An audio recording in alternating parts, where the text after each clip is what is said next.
कभी कभी कुछ चीज़ें लाइफ में बिना आउटकम का सोचे करनी चाहिए।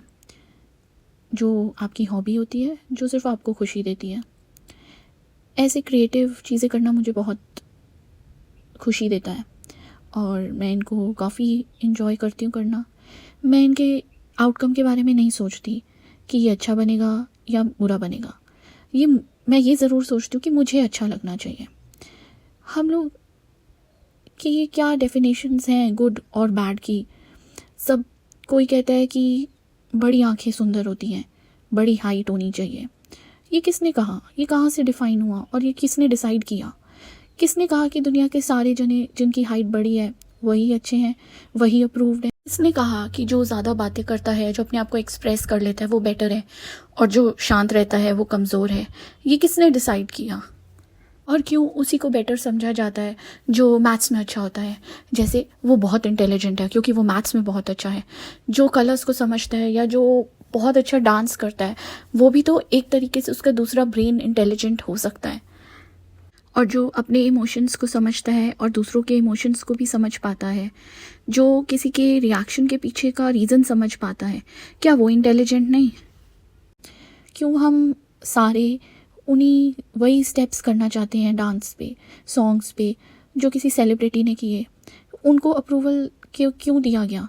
हम वो डांस क्यों नहीं करते जो हमारी सोल हमको कहती है करने को? वो स्टेप्स क्यों नहीं करते जो हमारी सोल हमको कहती है करने को? अगर किसी को कोई वो खुश लगता है, सुंदर लगता है, तो उसको सारे लोग ये क्यों बोलने में लग जाते हैं कि तुझे थोड़ा सा यहाँ से ऐसे होना चाहिए, तुझे वहाँ से वैसे होना चाहिए? एक तरीके की बॉडी शेमिंग जो शायद बचपन से हम करना शुरू कर देते हैं सब बच्चों को, और वो बच्चे धीरे धीरे, एक बच्चा जो अपनी लाइफ में बहुत खुश था, उसको लगता था कि मैं खुश हूँ और सब कुछ अच्छा है, मैं परफेक्ट हूँ, उसको किसी ने कभी बोल दिया कि थोड़ा ज़्यादा पतला नहीं है, थोड़ा मोटा होना चाहिए इसको, थोड़ा हेल्दियर होना चाहिए इसको, और वो सोच में पड़ गया कि क्या ये मेरे में कमी है? कमी क्या होती है? अगर ग्लास हाफ फिल्ड है, हाफ एम्प्टी है तो हाफ फिल्ड है। पतला होना अपने आप में अच्छा है और हेल्दियर होना अपने आप में अच्छा है, as long as you are fit and fine and it is not affecting your life. तो ये डिफाइन नहीं करना चाहिए किसी को भी। सबसे ट्रोमैटिक तो होता है जब कोई आके बोल दे, ओहो फिर लड़की हो गई, कोई बात नहीं, अगली बार लड़का हो जाएगा।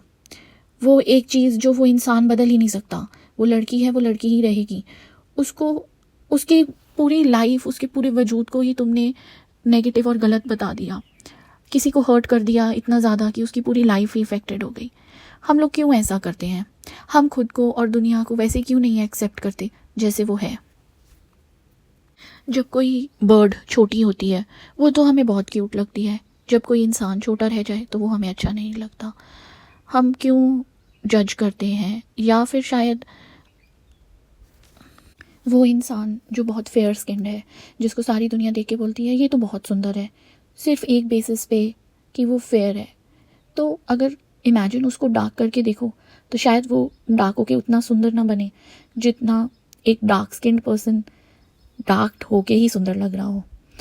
और सुंदर होना ना होना डिफाइन कैसे होता है? हम सबको हमेशा पीकॉक देखना होता है, हम सबको पीकॉक बहुत सुंदर लगता है। पूरे वर्ल्ड के लिए पीकॉक सबसे सुंदर है, लेकिन पीकॉक के लिए सबसे सुंदर पता कौन है? पीहन। वो शायद हम सब इतना देखते भी नहीं और उस पर इतना ध्यान भी नहीं देते, हम सबको पीकॉक अच्छा लगता है, लेकिन उस पीकॉक के लिए सिर्फ पीहन सबसे सुंदर होती है। This is a true example of beauty lies in the eyes of the beholder. एक हमने क्राइटेरिया, एक बेसिक डेफिनेशन क्यों बना ली है कि ये चीज़ अच्छी है और ये चीज़ बुरी है? क्यों? किसने बनाई? आपको क्या चीज़ अच्छी लग रही है, एक बारी सबकी सोच, सबकी बातें छोड़ के सोच के देखना चाहिए। शायद जो किसी को सुंदर नहीं लग रहा आपको सुंदर लगने लग जाए। शायद आप अपने आप को शीशे में देख के अपने थॉट्स में चलाते हो कि उसने कहा था मेरी ये चीज़ अच्छी नहीं है, उसने कहा था मेरी ये चीज़ बदलनी है, उसने कहा था कि मेरा ये ठीक नहीं है। तो आप उस आँखों से, उस नज़रों से अपने आप को देखते हो, और वो थॉट्स हटा के सिर्फ अपनी नज़रों से अपने आप को देख के देखो, शायद आप सबसे सुंदर लगो अपने आप को। वो क्राइटेरिया छोड़ दो जो सबने बनाया है, अपने लिए भी और दूसरों के लिए भी। और जब वर्ल्ड ने ये, सोसाइटी ने ये डिसाइड ही कर लिया कि ये स्किन कलर अच्छा है, ऐसी आंखें अच्छी हैं, ऐसा मुंह अच्छा है, ऐसे हाथ अच्छे हैं, ऐसे पैर अच्छे हैं, तो अगर सारे ही वैसी चीज़ लेके बैठ जाएंगे तो फ़र्क क्या रह जाएगा? सब रोबोट्स नहीं हो जाएंगे? सब एक जैसे नहीं दिखने लग जाएंगे? आपकी फीचर्स, आपका जैसी चीज़ जो गॉड ने जैसे दी है वही तो हमें यूनिक बनाती है सबसे ज़्यादा, वो हमारी यूएसपी है।